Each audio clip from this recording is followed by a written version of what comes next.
안녕하세요. 오늘은 우리 몸의 소화기관 중에서 정말 중요한 위, 바로 위에 대한 이야기를 풀어볼까 합니다.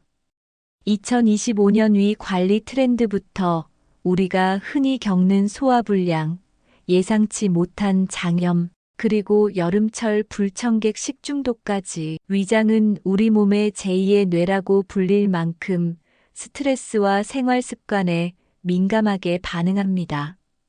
위는 단순히 음식물을 소화시키는 주머니 역할만 한다고 생각하시면 큰 오산입니다.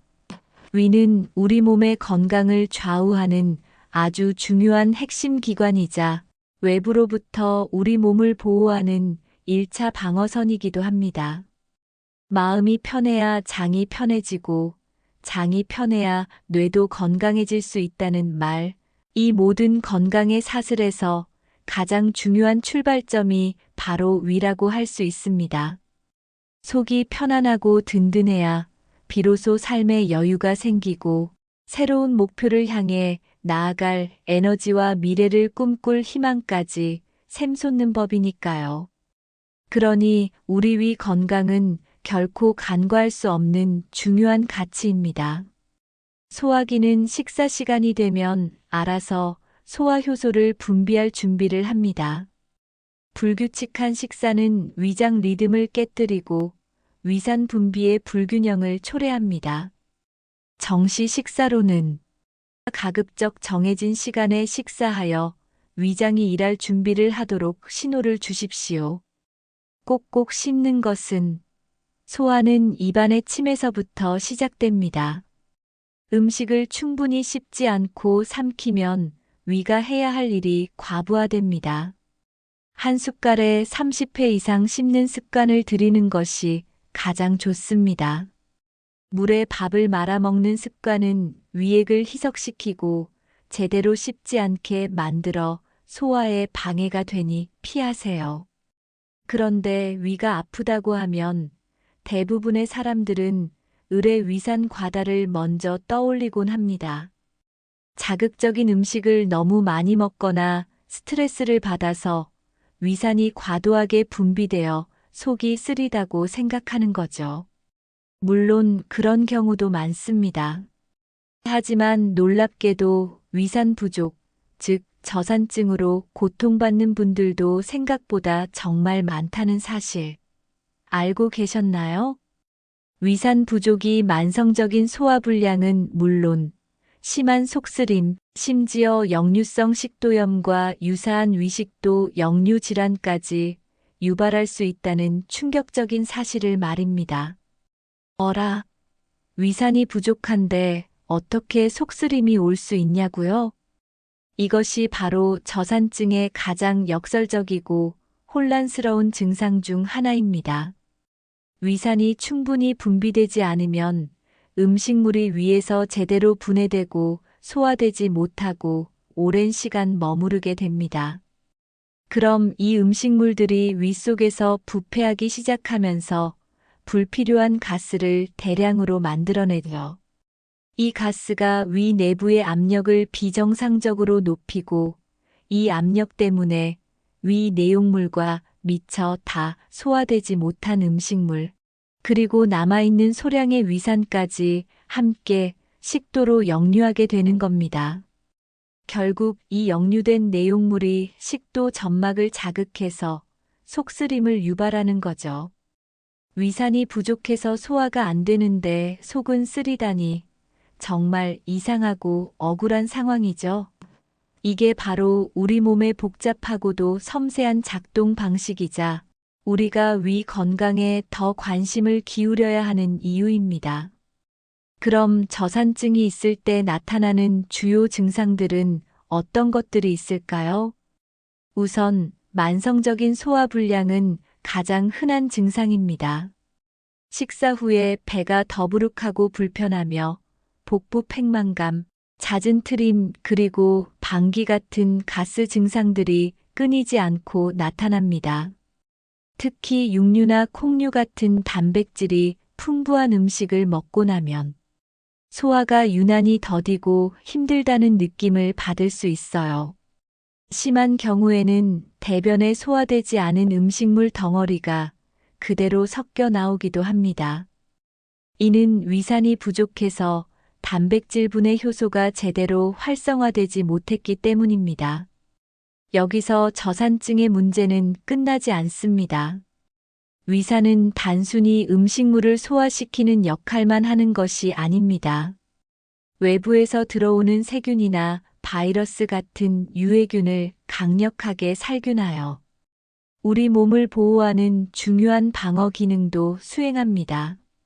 그런데 위산이 부족하면 이러한 살균 기능이 현저히 떨어지게 되겠죠. 그럼 우리 몸에 필요한 비타민 B12, 철분, 칼슘, 마그네슘 같은 필수 영양소들이 음식물에서 제대로 분리되고 흡수되지 못해서 심각한 영양 결핍을 초래할 수 있습니다. 이로 인해 빈혈, 만성 피로, 손발 저림 같은 전신 증상이 나타날 수 있고요. 장기화될 경우 골다공증 위험이 높아지거나 탈모가 심해지고 손톱이 쉽게 부서지는 등의 다양한 문제로 이어질 수 있으니 절대 가볍게 볼 문제가 아닙니다. 게다가 위산 부족은 소장 내 세균 과다 증식, 칸디다균의 과다 증식을 일으켜서 우리 장 건강의 균형을 완전히 깨뜨릴 수도 있습니다. 장 건강은 면역력과 직결되니 위산 부족은 결국 전신 건강에 악영향을 미치는 악순환을 초래하는 셈입니다. 이러한 저산증 증상들이 의심된다면 어떻게 해야 할까요? 인터넷에 떠도는 베이킹소다 테스트 같은 자가 테스트는 흥미로울 수는 있지만 과학적인 근거나 정확도가 많이 떨어집니다. 가장 현명하고 안전한 방법은 소화기내과 전문의를 찾아가 정확한 진단을 받는 것입니다. 위내시경 검사를 통해서 위 점막의 상태는 어떤지, 염증은 없는지, 혹시 헬리코박터균 감염 여부는 없는지 등을 정밀하게 확인하는 것이 중요합니다. 그래야만 자신의 상태에 맞는 올바른 진단과 효과적인 치료 계획을 세울 수 있답니다. 절대로 자가 진단이나 민간요법에만 의존하지 마세요.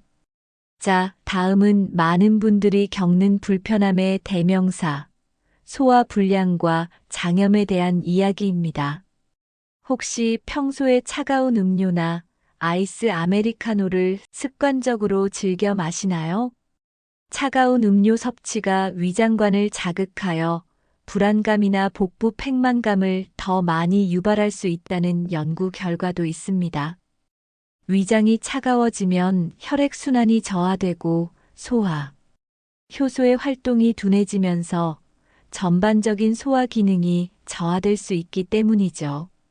위장은 따뜻하게 유지하는 것이 소화력 유지에 도움이 됩니다. 맵고 짜고 기름지거나 신맛이 강한 자극적인 음식은 위 점막을 직접적으로 손상시킵니다. 특히 위염이나 장상 피화생 같은 질환이 있다면 생마늘, 생양파, 생강 등의 거친 음식이나 지나치게 높은 비율의 잡곡밥도 피하는 것이 좋습니다. 위장이 가장 힘들어하는 것은 늦은 밤에 일하는 것입니다. 취침 전 금식으로 잠자리에 들기. 최소 2시간 전에는 음식 섭취를 끝내야 합니다. 수면 중에는 위장 활동이 둔화되는데 이때 야식을 먹으면 소화 부담이 커져 다음 날까지 위가 묵직할 수 있습니다. 식후 자세로는 식사 후 바로 눕거나 엎드리면 음식물이 위에 오래 머무르고 위산이 식도로 역류하여 위식도 역류 질환의 위험이 커집니다. 식사 후에는 가벼운 산책 등으로 소화를 돕거나 최소 30분에서 1시간은 상체를 세우고 있도록 하세요. 그리고 장염. 정말 계절을 가리지 않고 우리를 찾아오는 불청객 중에 불청객이죠. 노로바이러스, 로타바이러스, 아데노바이러스 같은 바이러스성 장염은 언제든지 우리를 괴롭힐 수 있습니다. 특히 면역력이 약한 영유아나 어린아이들, 그리고 만성 질환을 앓고 계신 어르신들은 더욱 각별한 주의가 필요해요. 바이러스는 오염된 지하수, 충분히 익히지 않은 해산물, 그리고 감염자와의 직접적인 접촉이나 간접적인 접촉을 통해서도 쉽게 전파될 수 있으니 항상 경각심을 늦추지 말아야 합니다. 장염에 걸리면 정말 고통스럽죠. 갑작스럽게 구토가 쏟아지거나 마치 수도꼭지 튼 것처럼 물설사가 멈추지 않고 극심한 복통, 그리고 온몸이 으슬으슬한 오한과 발열까지 동반될 수 있습니다. 그럼 이런 고통스러운 장염을 예방하려면 어떻게 해야 할까요? 가장 중요한 것은 바로 개인위생 관리입니다. 흐르는 물에 비누를 사용하여 30초 이상 손을 깨끗하게 자주 씻는 것이 가장 중요합니다. 음식물은 조리 시 중심부까지 충분히 익혀 먹어야 하고, 특히 지하수나 깨끗하게 세척하지 않은 채소, 과일 섭취는 가급적 피해야 합니다.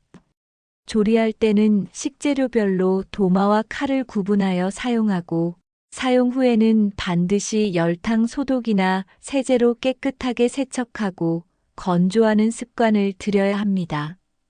혹시 장염에 걸려 설사가 너무 심하다고 해서 함부로 지사제를 복용하는 것은 권장되지 않습니다. 지사제를 잘못 복용할 경우 장 안에 있는 유해균이나 독소를 배출하지 못하고 오히려 몸 안에 가둬둘 수 있기 때문입니다. 반드시 의료 전문가와 상의 후에 복용 여부를 결정하는 것이 중요합니다. 특히 어르신들을 위한 건강관리 수칙도 한번 짚어볼까요? 바쁘더라도 잊지 말고 건강검진을 꼭 받아보세요. 정기적인 건강검진은 암과 같은 중대한 질병을 조기에 발견하고 고혈압, 당뇨와 같은 생활습관병이나 잠재적인 위험 요소를 파악하여 적절한 관리를 시작하는데 정말 중요합니다. 나이가 들수록 더욱 중요성이 커지는 만큼 잊지 말고 미리미리 예약하고 검진을 받으시길 바랍니다. 그리고 날씨가 쌀쌀해지고 건조해지는 11월에는 노로바이러스가 기승을 부릴 수 있으니 다시 한번 개인 위생을 철저히 하고 음식을 충분히 익혀 먹는 습관을 되새기며 식품 안전에 각별히 신경 써야 합니다. 마지막으로 우리를 괴롭히는 식중독에 대해 이야기해 볼게요. 식중독은 오염된 음식물을 섭취했을 때 그 안에 있던 유해 미생물이나 독소로 인해 소화기가 감염되어 배탈, 설사, 구토 등의 증상이 나타나는 것을 말합니다. 정말 괴롭고 때로는 생명까지 위협할 수 있는 심각한 질병이죠. 식중독을 효과적으로 예방하려면 음식물의 선택부터 조리, 그리고 보관 과정까지 모든 단계에서 철저한 관리가 필요합니다. 식중독을 일으키는 세균들은 주로 0도에서 60도 사이의 위험 온도 구간에서 가장 활발하게 번식합니다. 따라서 음식물은 4도 이하의 냉장고나 냉동고에 보관하여 세균 증식을 억제하고 조리할 때는 60도 이상의 충분한 고온으로 가열하여 세균을 사멸시키는 것이 중요합니다.